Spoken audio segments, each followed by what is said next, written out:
Welcome to the MaxBet Podcast, a podcast dedicated to everything gaming. I'm Landon Jones, here with Mike McKiskey. Let's get started.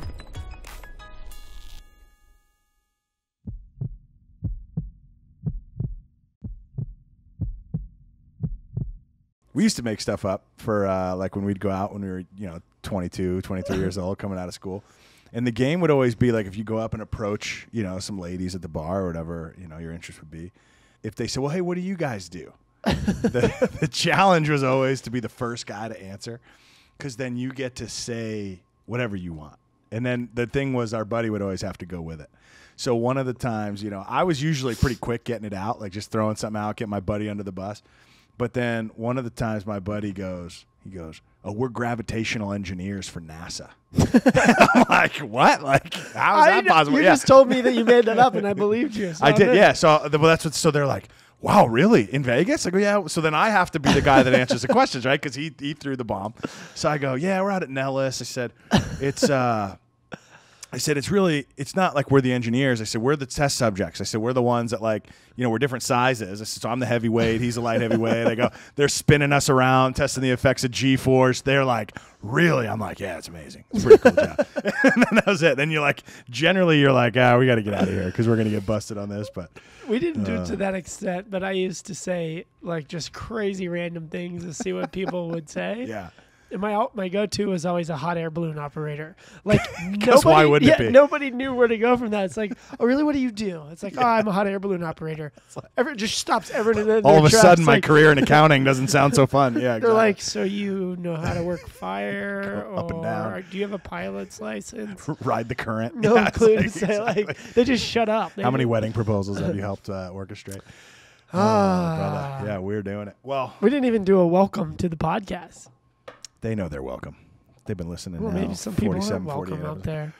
Well, no, come all on. the guys that give us thumbs down. I love when we have like a pretty decent interview and it's just like nothing's wrong with it, and I get a couple thumbs down. Like, this is terrible. One star. It's like, what? Yeah, exactly. What did we do to you, man? You need a hug? We're huggers. Come on, bring it in. I like the guy that gave me 1 star that didn't listen. He listened to the whole thing, obviously. Yeah. One idiot. He didn't like it. He all good. So people may notice, though, change of scenery here. Yeah, we're not in our normal studio, normal desk. Where are we? We are downtown Las Vegas. Yes, sir. At the new Circa property. That's it. Getting ready for an interview. Yeah. Do you know who we're interviewing today, Michael? The owner of this beautiful playhouse. Derek Stevens. Yeah. He's coming on up in a minute. We're going to be chatting with him about exactly where we're sitting. Yeah, exactly. Just talk about the property. Talk about what this. it's like being Derek Stevens. Yeah, exactly. Shooting some stories, and yeah, we're pumped to meet him. So it's actually funny to me because if you look out, you can see the studio. Our other so studio. We're looking at where we normally are, and then shooting back this way, right, for being here, which is fun. But yeah, it's exciting, man. So I'm excited to see who he calls out. Never know. Guy like that could be anybody. Could be. You know what we've never done? 4th round Mark Cuban guy. Yeah. We're still looking for you, Mark. We've never got to call out someone. So I'm going to turn the table here in this little intro. I'm going to say, Mike, who would you like to call out? You're going to get bonus points if you know the guy and you can connect us. But who are you going to call out? My problem is all the people I think of that come to mind are not people that I know. So like I would think immediately like Aaron called out Jay Snowden. I think he would have been cool. He would still be cool. We're emailing his team. The Barstool crew is always cool. Derek was on my list. No. I need a solid answer from you. I'm giving you, is it Mark Cuban? Call out one guy. I'm going to call out one guy. Okay. You go first so I know what level we're working with here. Okay. I'm going to call out Dan Bilzerian. Oh, I want Dan to come on the podcast. All the way strong. Yeah, you go strong, man. Navy SEAL. Strong like boy. International superstar. Yep. Gambler. See, that's the thing. He checks all the boxes, man. He's there. He's it. Maybe we'll do that podcast. You know who I want, top then? Of a tank. Okay, so you know who I want? Accent friendly. I think he gambles. Definitely drinks a few things. Yes. Known to be in Vegas here and there. Okay. Conor McGregor. Conor McGregor. Do okay. the dance. Do the walk in. Yeah. McGregor. Whoa. Walk it out, come McGregor. Whoa. Oh my gosh, if that happens. Okay, so now here's the next part of this. Okay. You and I are challenging each other $1,000. Okay. So if either one of us gets the person we said, okay, got it. You have to pay that. I don't know what the price is. $1,000 bounty is easy. Let's do it. Yeah, it's a big bounty. So It's you and I are perfect. having a Okay. competition. Yeah, So yeah. there you go.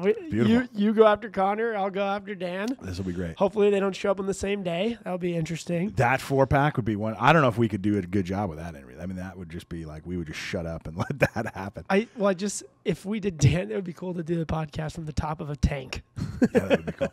Good luck setting up the equipment. We'll figure it out. Yeah, that's good. At that point, you have a different kind of problem. Oh, All right, man. Well, interesting intro. Interesting new spot. Yeah. Interesting guest coming in. Interesting guest coming in. Should we close the drapes and rock this thing? Let's go, baby. Lights. Camera. Action. Shut those blinds. Boom. That was pretty weird. If you guys like that and you're still watching the blinds, close, Subscribe. Click the like button, and we're going into the We're in interview. it.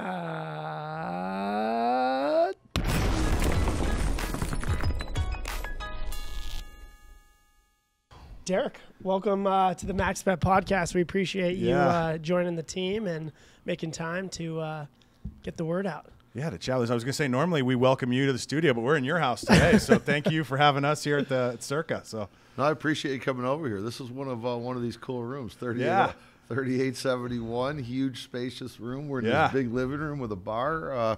I think I've actually had a couple of parties up here in this particular room over the last month or so. I remember this room. It's funny. We walked in and that's what we said. I go, this is the party room. You could just feel like couches everywhere that you don't see right now. But I kind of want to know the stories on this table. This table has seen some great. If the table could the talk, table could talk. I'm sure. And we would have a beautiful view of Las Vegas, the Las Vegas Strip, but we had to close the blinds for the lighting. Not just for lighting, but we'll do some shots of it. We're actually right above Stadium Swim, which I think is probably one of the coolest inventions here in recent history. I'd say in Vegas, right? Like it's just such a unique, ability to watch a hockey game or to hang out. So, yeah, it's pretty fun. Yeah. So Stadium Swim, was that your concept, or do a bunch of people come to you with a bunch of plans and say, how did it all this come is together? what it should look like? Oh no, nobody came with any plans on this one. If you go into Stadium Swim, there's a sign, a plaque, and everyone that participated with us over the course of many years has their name on this plaque as you go into Stadium Swim. And really, what it was is this was really evolutionary. Like my wife loves to go to a pool. I like going to a pool. We love music. Yeah. But the one thing that drove me crazy was if I had a bet on one game or 10 games, I could never know what was going on. And I didn't really want to carry my phone around in the water and all that. Yeah. So this was just something evolutionary, and I think, God, there must be like 70 names on this. And we spent a good 4 years visiting pools throughout, the Southwest United States, through Florida and through a lot of other places, and we kind of concepted it. And I knew I wanted to have a big screen.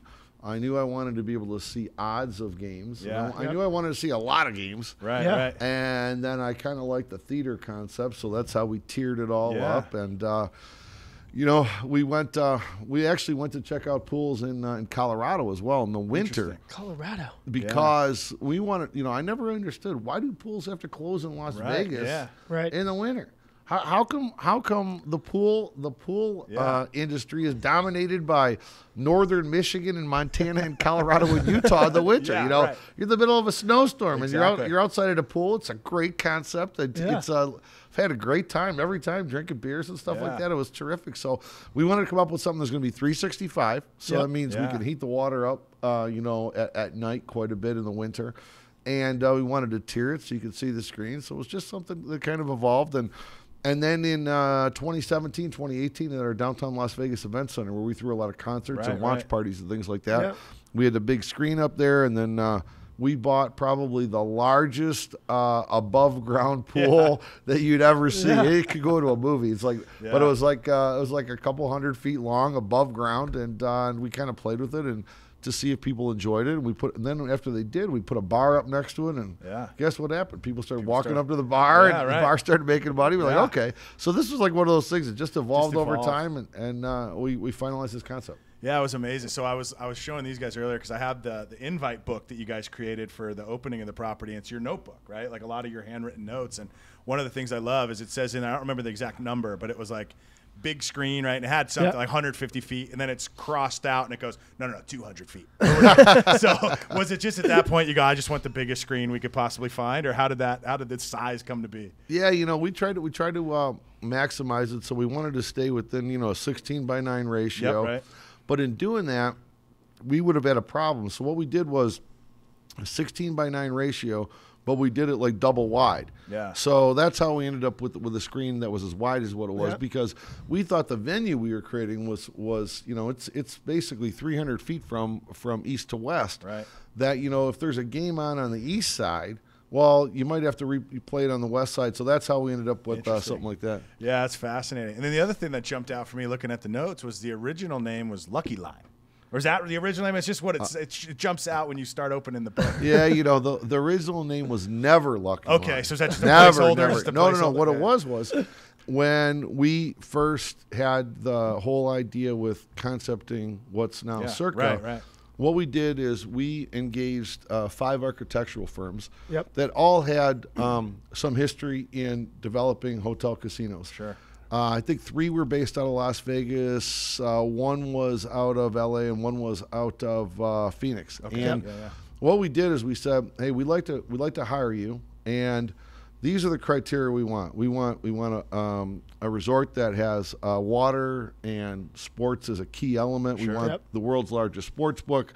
We want a handful of things. And we said, and then now what we want is we want you to get creative, and we'll pay you for it. So this is not like a design competition. Right. That if you win, you become, you get to pick up, an 8-digit deal for the architectural fees. It's a design competition, and what we're going to do is we want to pay you fairly for your time that you put in. Right. And we want to own the ideas that get created. Yep. And we told all 5 architectural firms that in all likelihood, there will be elements of all 5 of yours that we're going to integrate with whoever ends up getting the winning the architectural bid for the overall. And these 5 firms jumped in, and they did a great job. The one firm who ended up being the firm that got this architectural deal was Steelman and Associates. Yeah, I was going to say Steelman. Yeah. And Lucky Line was Steelman and Associates working title. Got it. So all these elements have working titles. So yeah, sure. Until very late in the process, on every permit that we applied for, every print, the sports book there was never anything that said sports book. It just said theater. Interesting. So our working title for the sports book was called theater. For the overall property, the working title was called Lucky Line, but that was a Steelman thing. That was never ours. Our internal working title was Grandissimo. Okay. So that was a name that we had locked up a long time ago. But we really based upon history of Jay Sarno, history of Caesar's Palace. David Schwartz wrote the book. Interesting. And we bought the rights to it, and that was our working title the whole time. You've done some pretty innovative things, and you're taking risks that not a lot of people are taking right now. You're pretty much reviving downtown, and good on you for doing that. My question for you is, what'd you want to do as a kid? Because when I was a kid, I wanted to own a casino. Did you see it? Yeah. And now I'm interviewing a casino owner. So. No, I tell you, like I was any other kid, I wanted to be, either a fireman or a baseball player. Sure, baseball player thing didn't work out past high school, so that's about the end of that one. But that's wild. I love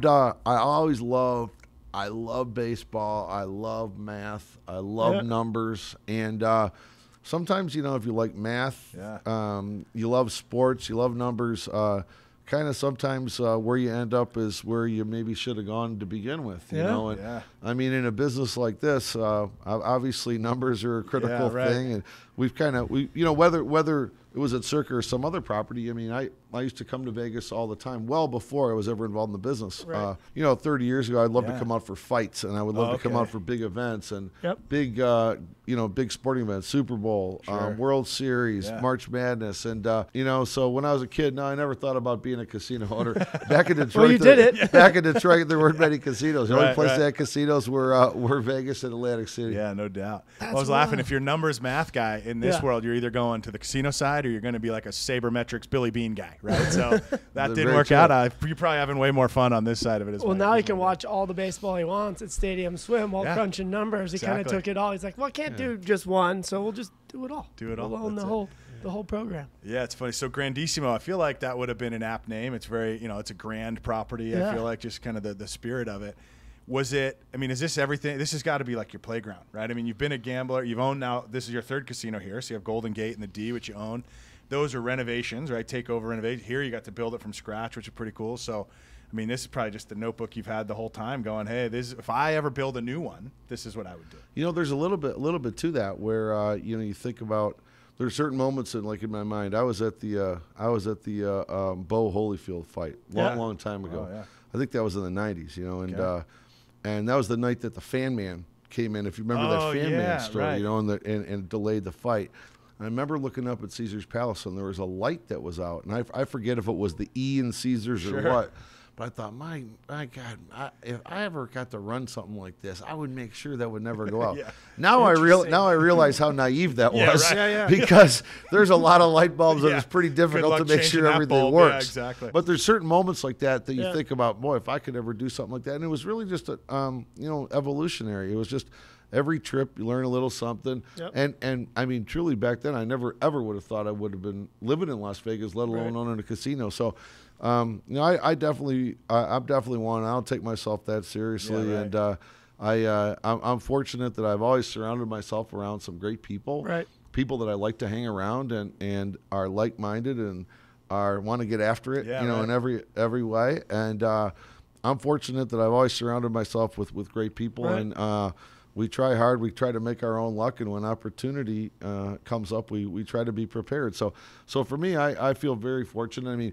This property, really, I said it in a speech before we on our announcement of Circa that all the stars aligned. It was probably $1 million to one shot. Who'd have thought these 7 businesses on this city block, after 100 years of family ownership, all within about a course of a year, all were willing to sell, and put this together. So it was.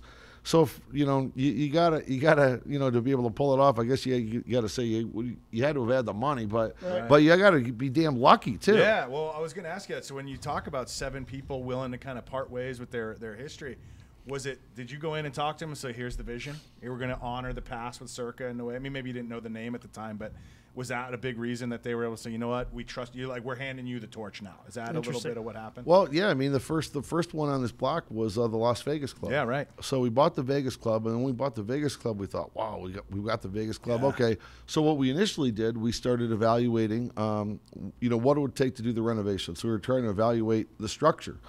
And while we were doing that, I reached out to the neighbor next door, and he owned 3 places. He owned La Bayou, he owned Mermaids, and he owned the Glitter Gulch. Yeah, right. Yep. And I reached out to him, and I said, hey, what's the chance, now that I bought Vegas Club, we're thinking about renovating it, but maybe we'll demolish and start up brand new. And what are you thinking about? What's your long-term goals? Well, it's kind of funny.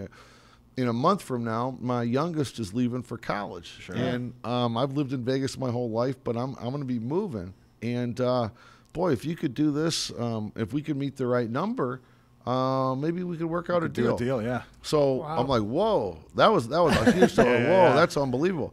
So we ended up working out the deal, and one of those properties was the property next to the Golden Gate. Right. So that's why all of a sudden, our projects, we thought, okay, we're going to expand the Golden Gate first. So that jumped to it. So we got that, and then the next thing, we had to. There's a couple of other properties here, and then I decided to reach out to Boyd Gaming. Yep. They had that property between the Plaza and Main Street, and I asked, and I said, hey, what are you guys doing with this? He goes, oh, we fielded over 100 offers for this, over the years. I said, well, would you ever part with it? They said, well, it depends. What are you thinking? And I went into basically what you just said. Yeah. I said, well, we're going to do this project, and now that we bought the Mermaids and Glitter Gulch and Bayou, this project could be a lot bigger if I could put all the parking across the street, and I could use that for parking, and we could do a much bigger project here. And they said, okay, well, that could be interesting, because if we built a big, I said some very special parking style transportation element. So that's how Garage Mall kind of came about. Mall, They thought, okay, if we sold it to you, it's going to be good. They have 3 properties around. I mean, Right you've got the there. Main Yeah, Street, the Cal, and the Fremont. So, okay, so if you do that, that'll be good. So I'm like, okay, we got that deal done. So that was a check. I was like, whoa, that was shocking. Whoa, yeah, all the pieces are starting to fall. And then really the most unbelievable element was there was a T-shirt shop. It was between the Glitter Gulch, between the Glitter Gulch and what was Mermaids. Yeah. And it only had like 10 feet on Fremont Street. It was like 40 feet deep. It was a little sliver. Yeah. So we thought, oh boy. So we were thinking, we're going to have to design around this. Is that thing your last Oswald holdout? did. Yeah, exactly. So what we did was we reached out and we got a hold of the owner, and he said, oh, now you bought up everything on the block except my little T-shirt. Got a little He leverage. knew what he Yeah, had. yeah. He knew that he My had little that. 400 square foot piece of obstacle for you here. Yeah. And I said, well, yeah, but the one thing is it's so small. I'm happy to design around it, no problem. And he just kept laughing and laughing. And I said, let's be honest, you're in the greatest position ever. He goes, oh, I know I am. But also, he came back to me and we kind of joked around for a couple of minutes. He said, but also, you're in the greatest position, and this is why.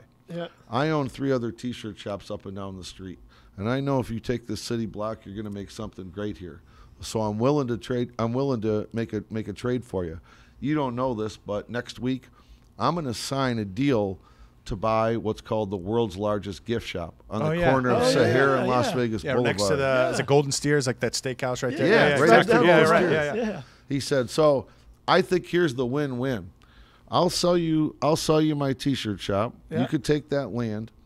I'm going to take that money. I'm going to put it into a 1031 exchange so I can reduce any taxes I have to pay. I'm going to buy the world's largest gift shop, and I know up and down the street the rest of my stores are going to go up in value for what you're doing. Smart man. Yeah. And we all put it together like, oh my God, the stars aligned. Yeah, it was crazy. exactly. That's wild. Right place at the right time with the right idea, my man. That's it. Yeah. And a couple things have come together. Even, and I hate to say it, but COVID happened, right? And you guys kind of redirected your efforts. Well, to yeah, get you were the able to property pull it done. in. Yeah. And you opened a couple months before you were scheduled to. Is that correct? Yeah, I mean, we were supposed to open in December of 2020. That never happens. And then Ever. come March, when we had to shut down, it was a couple weeks into it, our project manager, which was Trey Builders, and our GC, which was McCarthy, said, hey, we might have a chance to accelerate the process. Now, we were actually tracking a few weeks early as it was. Okay. Sure. He said we might have a chance to open early because a lot of things were limiting us were the noise restrictions. Yeah. You couldn't really work at night, not with all these hotel rooms around. Right. And then the lane restrictions, because you're in an urban development, you can't really close all the roads or people can't get in and out of work. So they said, well, I mean, all of a sudden, we got time when there's nobody up there. And when it first happened, well, maybe it's 2 weeks. Maybe it's 2 weeks. Next thing you know, we had like 2.5 months of working double shifts. So that's really what accelerated it. So, yeah, we were able to open like the first 5 floors of Circa in October. Yeah. That's awesome. And then the rest of the hotel, like where we're in Legacy Club, just before New Year's. Yeah, that's fascinating. Yeah, if you guys haven't checked out Circa yet and you're watching this, it's a pretty phenomenal property. Even just your gold fixtures and the blue, like I love the design here. It feels awesome. I'm a gambler. Yeah, I was going to say, speaking of Circa Sports, Landon came by because he's living right, a couple blocks away, and he bet Phil Mickelson to win. What was it, the Open that he won? Yeah, very good. Phil, right here. It was funny because my buddy, he's like, "Hey, can you run down to Circa and make a bet for me?" And I'm like, yeah, fine. I was like, what do you want? So he had 5 players. He's won 100 on all of them. So I get here, and all of the players that he had picked, because it was the first day, right?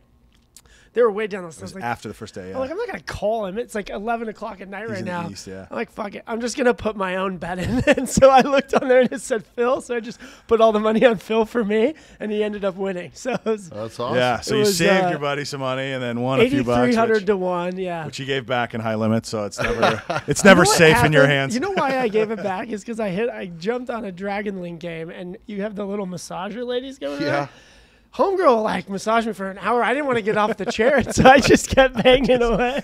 I'm gonna stay seated here. Yeah, that's. Yeah, I never got into a bonus round. That sucked. That's it. Hey, for something worthwhile for where you live here. Yeah. You could pop right into the Golden Gate. That parking is so easy. You can make a bet real quick, in and out right there. Right in the back door. I go to Golden Gate before I went to the D, and now Circa's my spot when I come downtown. And honest to God, the energy down here is just unbelievable. Like, everybody wants to walk Fremont. You get to see, like, I call it dinner in a movie, because you come down here and you get like 15 shows just walking up, right? And it's just the energy's different than the main Start strip. here, go to Slotzilla, walk back. You're having a blast. You got new characters every weekend. That's it. Yeah. Every weekend. It's never a dull moment, man. You want to go people watching, but now it's nice that you have, and I hate to say it, but like a strip style property on Fremont Street, right? Like a proper new build that kind of like breeds a little bit of a different life into this strip. So good on you for taking that jump, because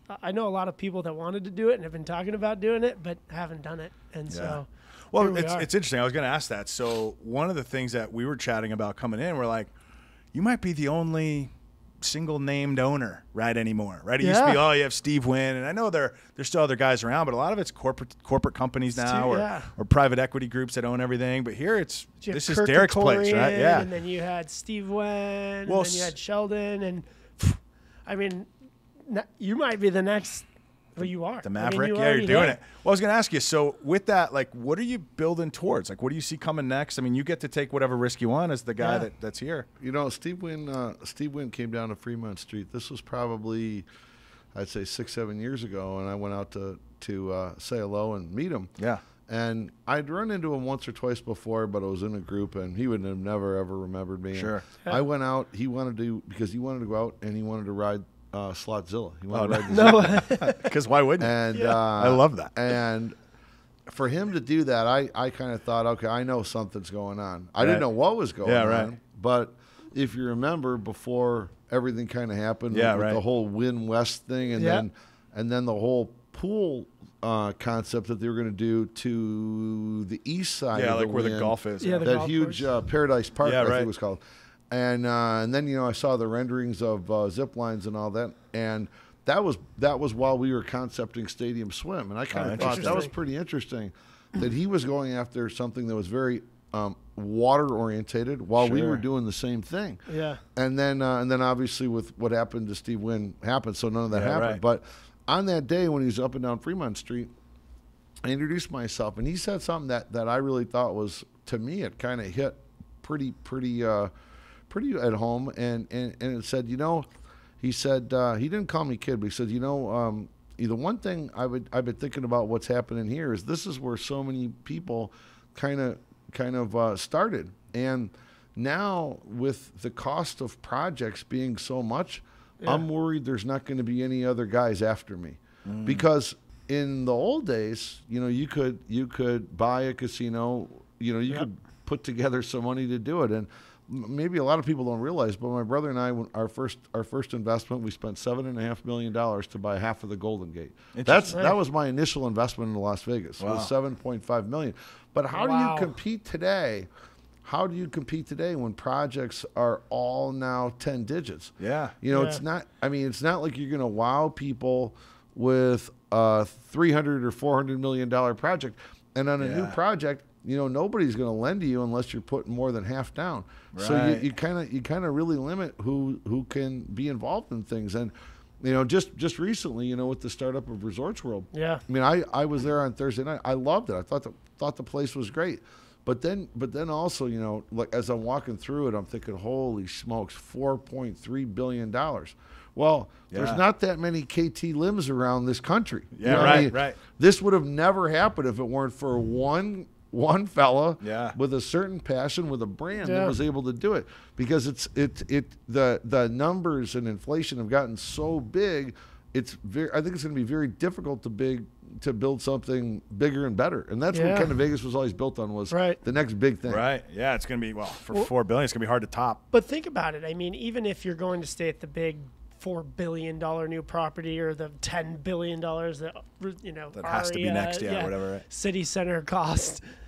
No matter what, if you're coming to visit Vegas, you want to come down to Fremont because it's its own show in general. Like, you want to see where it all started, but you don't want to stay because there was never really like properties until like a couple years ago that you could go in and feel like this is pretty dope, and this is pretty dope. Like, you did a really good job. This is unbelievable, and it's pretty cool. I'm excited to be here.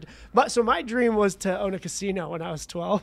And Are you serious? Yeah. And I went to UNLV. I went to the gaming program, hospitality, and here I am, 36 years old, interviewing a casino owner. Which it's funny how it's almost the same. It's pretty much the same. Like, I mean, obviously, it would have been different. If growing up in Vegas, I don't know if it's a benefit or not that I grew up in Detroit. I mean, I came here in 2006. So if I would have been a 12-year-old, maybe I wouldn't. And in Vegas, maybe I wouldn't have been so focused on Little League and so focused on playing high school baseball and stuff like that. So I don't know. It's different. I grew up in Park City, Utah. Okay. I didn't grow up in Vegas. So Utah, half my family being the church. I'm not Mormon, but I was like, hey, I'm going to go on a casino. They're like, yeah, sure you are, buddy. Don't come back. Don't come back if that's the case. Well, I was going to ask you, so coming into, being a casino owner, was there anything that just caught you completely off guard? So you're like, this will be a good ride. And we'll make some money. But are you like, whoa, I did not anticipate this? Yeah. No, like I just said, I bought in with my brother. We bought 50% of, at that time, the smallest casino in Vegas. Get your foot in the door. What I liked about it was that it was the oldest building in Vegas. Oh, that's and cool.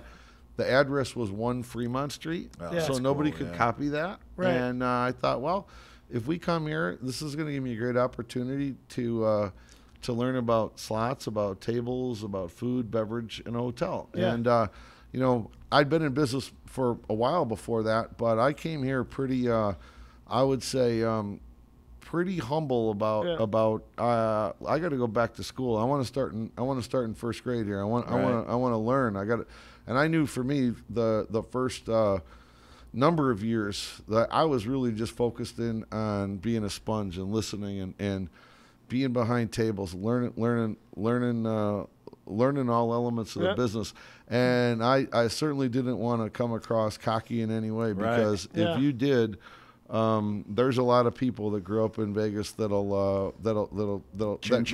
could have chewed you up and spit you out. So that's kind of how a little bit of my persona is. I mean, I've always been a supporter of my neighbor. I've always been a supporter of Las Vegas, and I've always tried to portray that. I am to this day, and I would say that kind of helped maybe form my personality here a little bit in Las Vegas, which would have been different maybe if I'd have grown up here. So. I just kind of grew up in that manner, and I love the city. I love the industry, and I always thought that if at Golden Gate we got beat up and we lost our investment, the worst thing that could have happened would have I'd have walked out of the city with a tail between my legs, and I'd have gone back to Detroit. So that was always my backup plan. If that's what happened, but. It didn't take long. Like, oh, let's try this. Let's try this. Let's try this. Let's put a bar on the outside of the casino. Let's do this. And all of a sudden, things started happening. Yeah, I was going to ask you. So it seems like one of the hallmarks of what I'll say buildings you design, or certainly casinos, is access to the bar. Right, so you have Mega Bar here, which is the longest bar. I don't know if it's the longest bar in the world. It's longest, probably casino bar, right?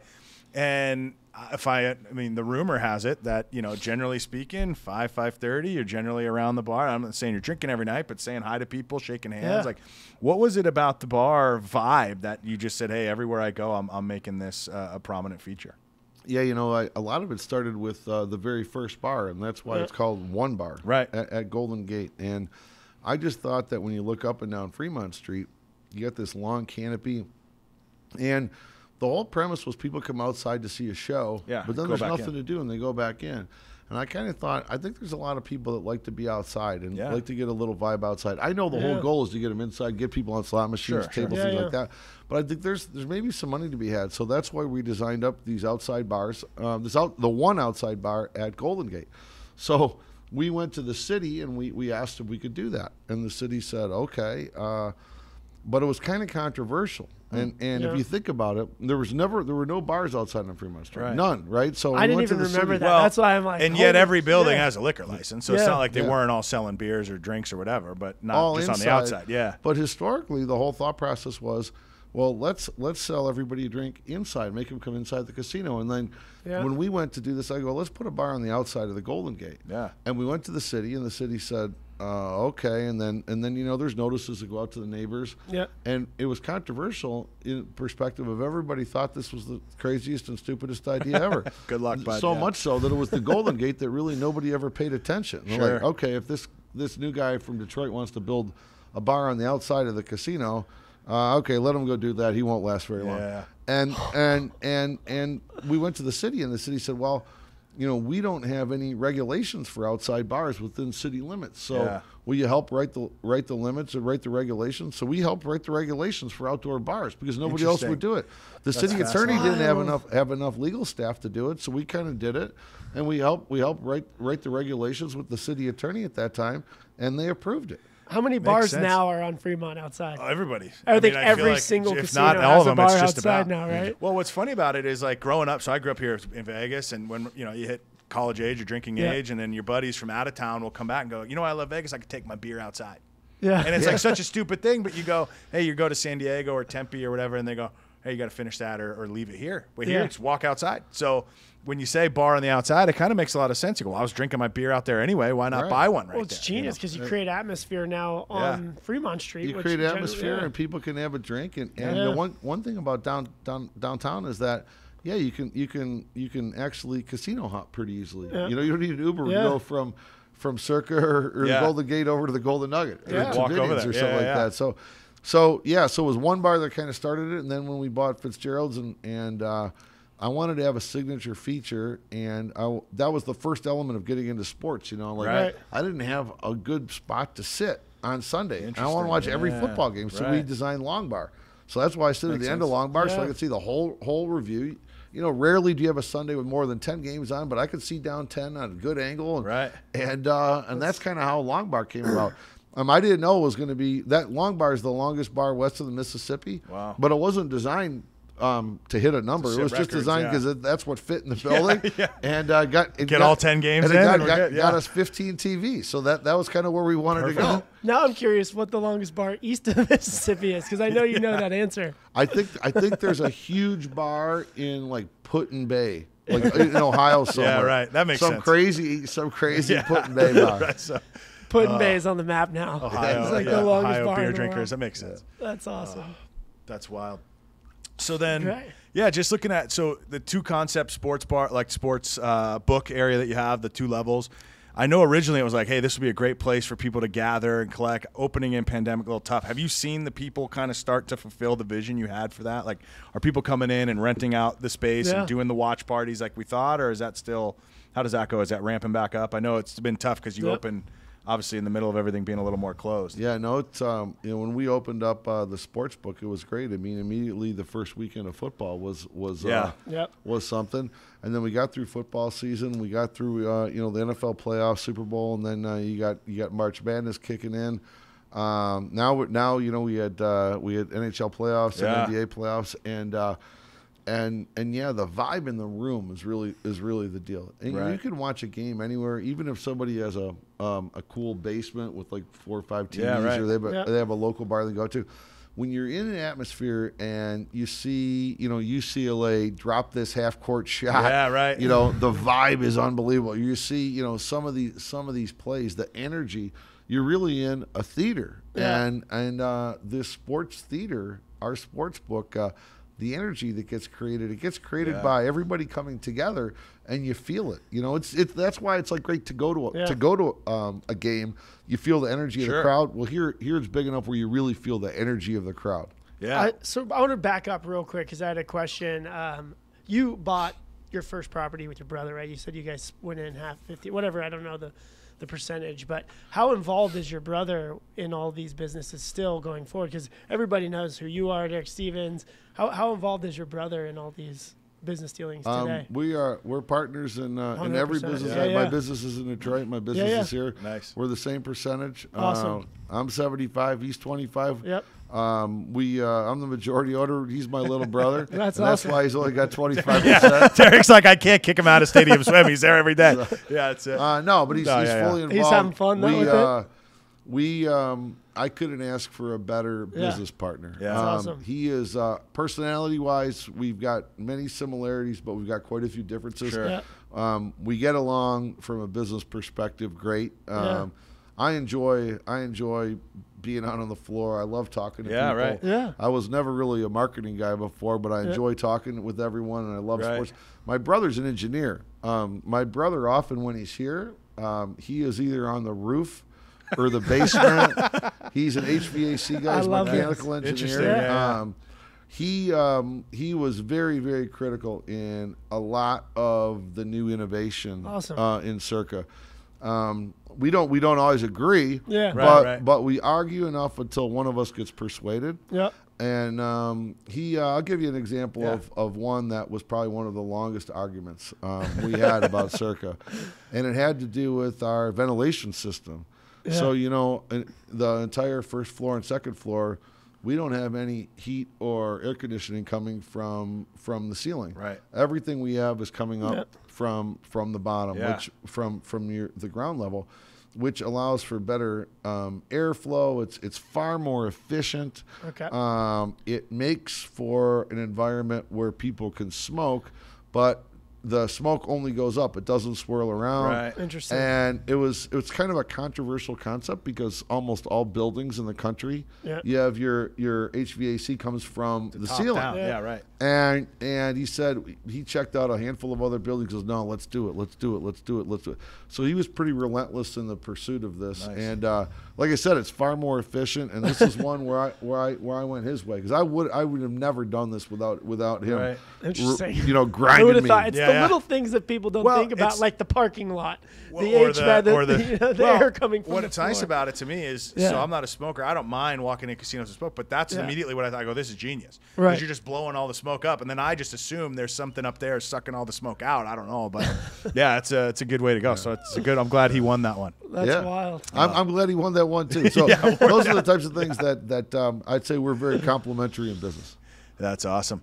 And then what? I heard a story. I don't know if this is true. So when you went to buy the Golden Gate, the rumor was that you and your brother were on a heater at the dice table, stop mid-game and go to the cage, call the owner, I want in. Like, is that even remotely true? Or obviously I shortened it there.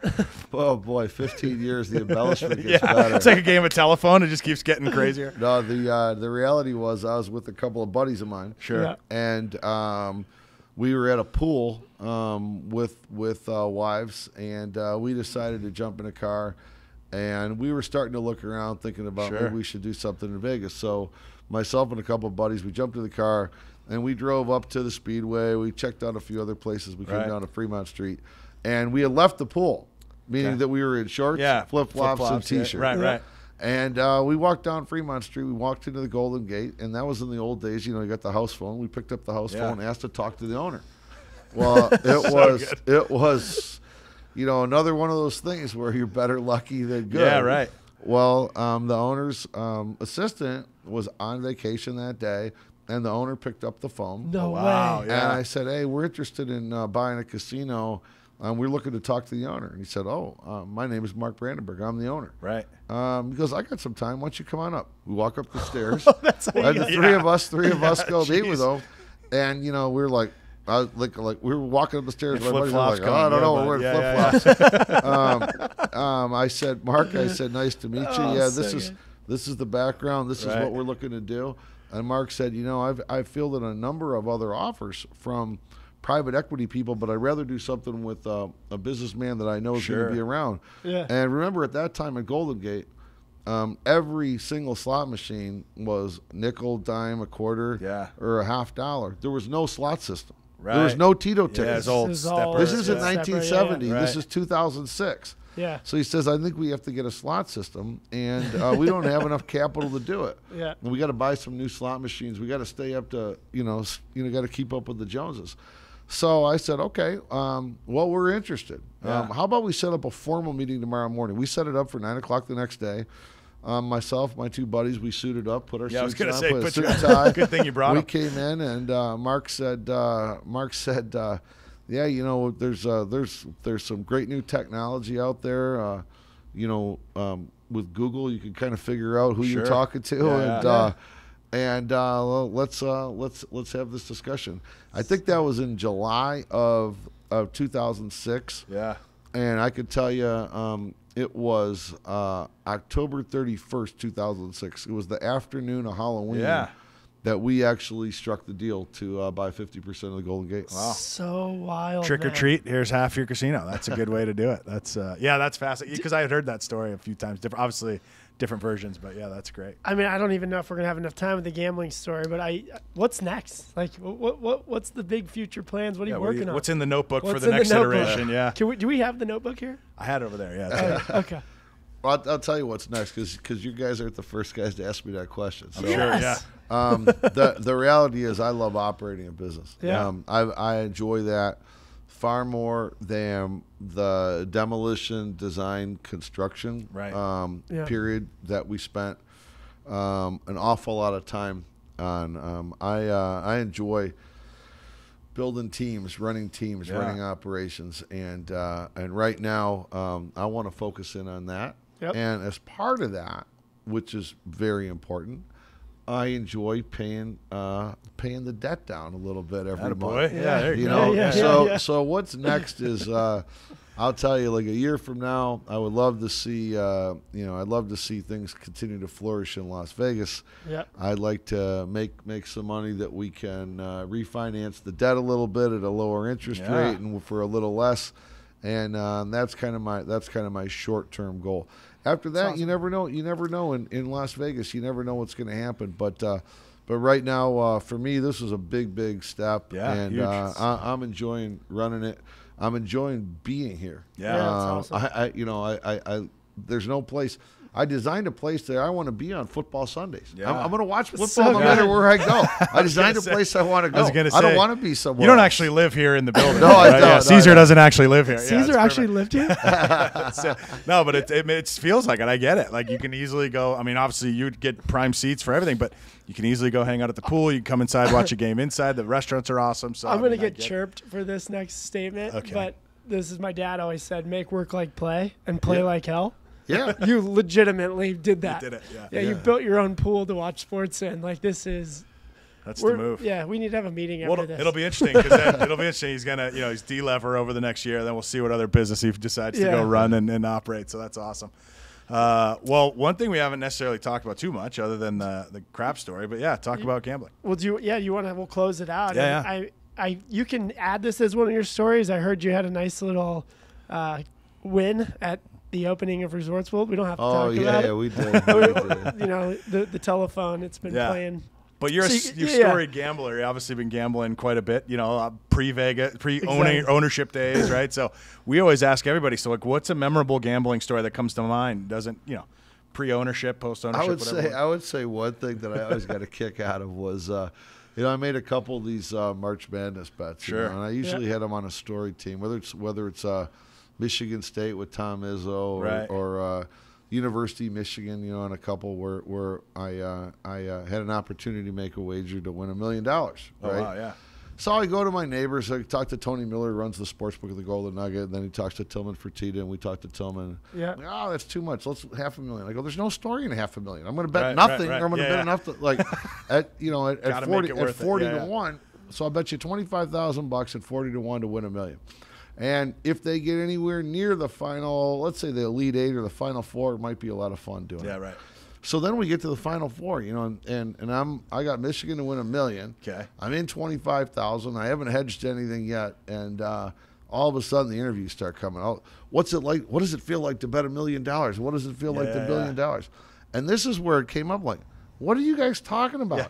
I didn't bet $1 million. I convinced Tillman to bet $1 million. I bet $25,000. Yeah, exactly. Like, I'm not Mattress Mac here. This is. I took the odds. I did the math. I was a math guy first. Yeah, that's hilarious. So did Michigan end up winning that year? No, we hedged it out. We hedged it out. They played a Villanova team that took them to town, but I was able to get off, and it was. And that's the one thing a lot of people don't know about betting futures in football. Yeah. When you bet or betting futures in golf.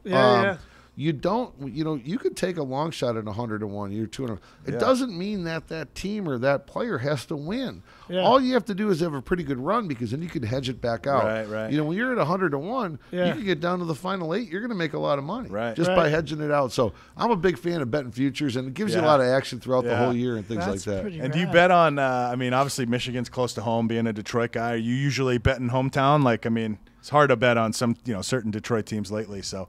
Yeah, making sure. I'm pretty much. I'll bet on anybody. It kind of depends upon what the Just value looking is. at it, yeah. I kind of like the story. I mean, obviously, I follow those teams a little bit more, but no, I'll bet on anybody if I think there's a good enough price out there. It's awesome.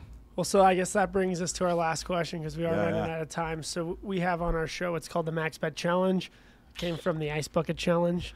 You get to call someone out. If you know them, you can make the connection. But we want to try to connect. I think I got the right guy. Now it's pretty closely connected to us. Love it. Yeah, I love it. But there's a little bit of a story on how I met him. Okay. Yep. And there's a little bit of a story on his progression within the company. Oh, cool.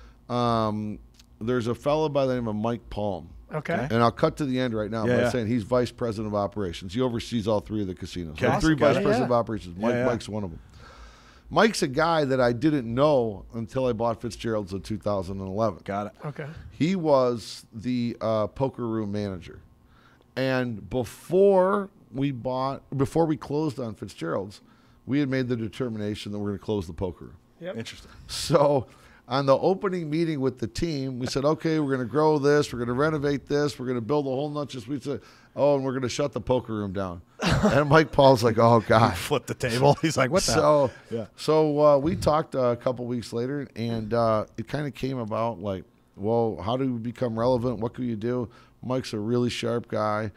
And I said, Mike, we're going to focus in on sports, and let's have the best active content management, meaning that the best content control of every sports game, audio, video, all that. Yeah. He subsequently was also the Keno room manager. Nice. Yeah. But then he's worked his way into being overall on gaming. He's one of the critical guys in the help of the development of Circa Sports and of our Circa Sports book here and the development with Stadium Swim and things like that. He is now subsequently on the Vegas Sports Information Network. Oh, cool. That's awesome. Big friends with the Musburger family. Yeah, nice. And now he's got his own show from 11 to 12. How about that? He's worked his way up. Poker manager, now he's a personality. He's an That's on-air personality. He's one of my right-hand guys. And, That's awesome. And it's great. So I would call out Mike Palm. Perfect. He's got a lot of stories Mike. for We'll you. get him on. Yeah, that'd be great. He just made every poker room manager in this country Sit up a little taller. I knew I was Yeah, going in the right exactly. direction. We're doing it. Chipping a chair, Oh, baby. man. That's it. Well, Derek, thank you Yeah, very much. thank you We so appreciate much. your time. This has been fun for us. Great, so man. Great. we Let's appreciate have, you Thank coming you. let's have a drink down at Mega Bar one of these nights. on. We're in. Amen. In, All no right. doubt. Live it down the Appreciate street. it. So. Thanks. Cheers. Thank you. Cheers.